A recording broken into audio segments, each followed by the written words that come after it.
Okay, here we are at Fun to Dive. Yeah, good morning. Yeah, we're taking a tour with the manatees today. Going to go out swimming with them. We ran into a tourism booth at the Florida RV show, and they said go out early in the morning. So here we are for the 7 a.m. tour. Hopefully the manatees will be nice and active, and we'll have some great video to show. So they give you a wetsuit, which is highly recommended since the water is 70 degrees, but it's still cold. The air is cold for sure.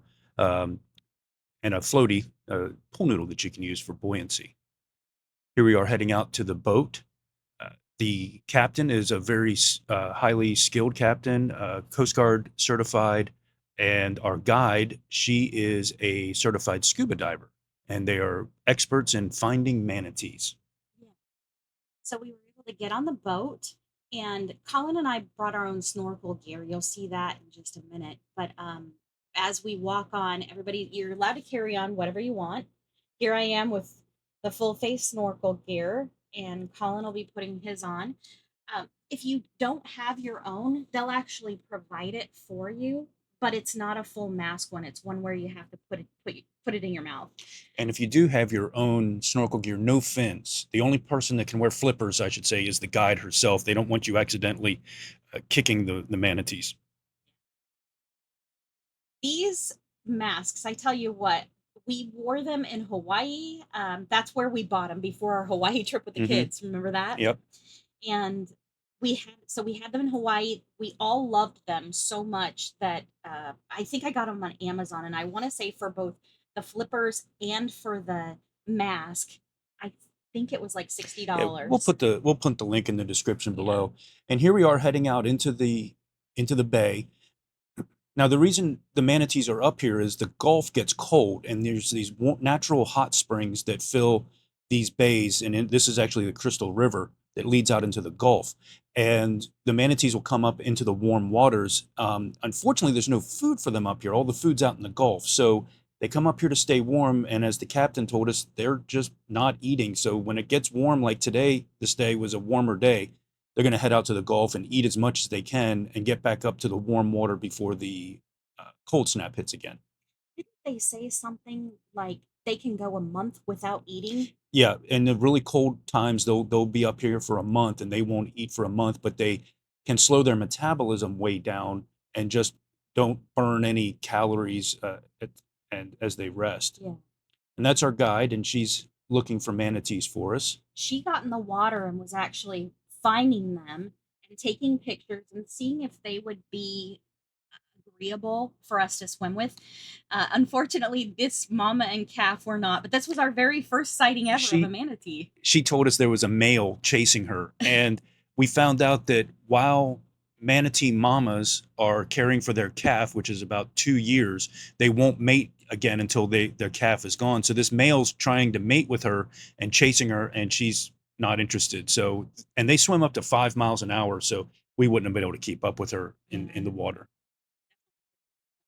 So on this little excursion, we weren't able to get in the water, but this was our very first sighting, which was really cool. It was A lot of people were excited. It was, and there's a lot of other things to see on this tour as well. There's all kinds of birds and other fish that you see in the water.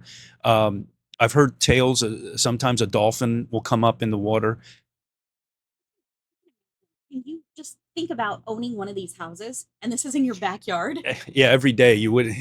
I wouldn't get tired of it, that's for Right. sure. And there's our captain, and he's going to launch a drone here in a little bit, and use the drone to fly over and try to find the manatees because we only have a certain amount of time that we can be out here because they run 3 to 4 tours per day. So to get out to the boat, to get on the boat, to get out in the water, to look at the manatees and then get back, we can only be in the water about a total of about an hour, Yeah. even though it's a 3-hour tour. Now, all of this footage that you're seeing right here was captured using our GoPro. Yeah, we have an older GoPro, and that thing worked like a dream. So I had the GoPro on my little floaty device just in case I dropped it. Turns out the water here is only like 5 feet deep. Yeah, I got off the boat and I put my feet down expecting to sink, and I was standing in silt. Yeah. Now, some of it can get up to like 20 feet. Sure, and that's actually part of the problem is if the manatees are too active and the water's so shallow they'll muddy the water that you can't even see. They said it's like trying to look through chocolate milk. Yeah. So we got out there first tour again. I think that's the best time because nobody else will have been out there messing with the water. And the manatees are most active in the mornings, and especially if it's a warm day, they're going to be heading out to the Gulf to eat. Yeah. They said the colder that the water is out in the Gulf, the more manatees you're going to see in here. So that's a great time to choose to do something like this. Yeah, the captain was telling us that it's hard to shoot for what the perfect conditions will be. If the water's too warm, the manatees will be out in the Gulf. If the air's too cold, you don't want to be out there. So he said, do your best. Just come out here and swim around and just enjoy. It was just a really lovely morning. It was a little cool, I have to Yeah. admit. It's probably in the 60s. The water was in the 70s. The wetsuit definitely helped. That helped a lot. So right here, we're swimming toward our guide, and they said if you're just sitting around, you're not going to be able to keep up with them unless they're resting on the bottom. So she did find one, and this guy was cooperating a little bit, but trying to swim away. So there she is putting her flipper up to indicate that she found one, and here he is. He swam right in front of me. I was not expecting it because the water isn't very clear in this section of that river, and he honestly scared me a little bit. Yeah, it was overcast, so there wasn't a lot of light in the water either, and they blend in with the bottom very easily. So there wasn't a lot of Yeah, contrast, and it they made sure it do. made it a little difficult to see. Now, here in this section, you can see, so we all got back on the boat after seeing that one, and then they took us to a place that's very prominently known where the manatees hang out. Think of it like a cul-de-sac in the Yeah, river. and you could have seen a few seconds ago all the other tourism boats that were there. So we're not the only boat that was out there looking for manatee. Right. And this was just a sweet girl who was hanging out on the bottom, and she was resting. She's actually sleeping right here, but I think all of the noise kind of woke her up, and Yeah, so she does end up swimming away from us. But what did she say about the heartbeat? They can detect individual heartbeats yeah, because like each 5 feet away. yeah, they said they have these antenna on their like whiskers on a cat, but they can test things. And this is I didn't see it until she started moving, and that's my arm there. And I was trying to get out of the way, so I just stayed very still and let it go past me. That was really neat. One of the things that they call them is a sea cow. You can see all the mud that they kind of kick up a little bit, so the water does become murky until they settle down again. But they call them sea cows. Is like a playful name for them. I just thought they looked like big old river baked potatoes. I Yeah, thought they were the coolest things, and you don't realize how big these suckers are until you get right yeah. up next to them. They can weigh up to 3,500 pounds, and they can measure over 13 feet long. And they can live to in their 60s or 70s. The captain told us the longest known manatee was a manatee in captivity. It lived to 83 or something like that. I might have the number wrong. Yeah. These are endangered species, highly protected under numerous laws and acts passed by federal, state, and local authorities. It is illegal to touch them. It's illegal to swim with them unless you're on a guided tour. If they touch you, that's okay. And they've had instances where the manatees, the young ones, the calves, get curious and will actually come up and bump you with their nose, and that's okay. But you're not allowed to touch them back. Yeah. So that kind of greenish modeling that they have on their back, that's actually algae. They often have algae growing on their backs just because they're kind of lazy and chill, and algae can stick around, I guess, on something Yeah, that isn't very fast. yeah.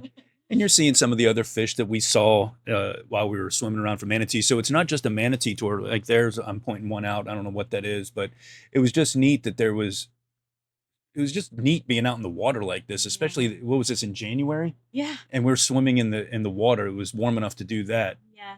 So there's a couple of them. Again, this one had swum away and came back to a resting position over near another one. So I think ours joined is his friend.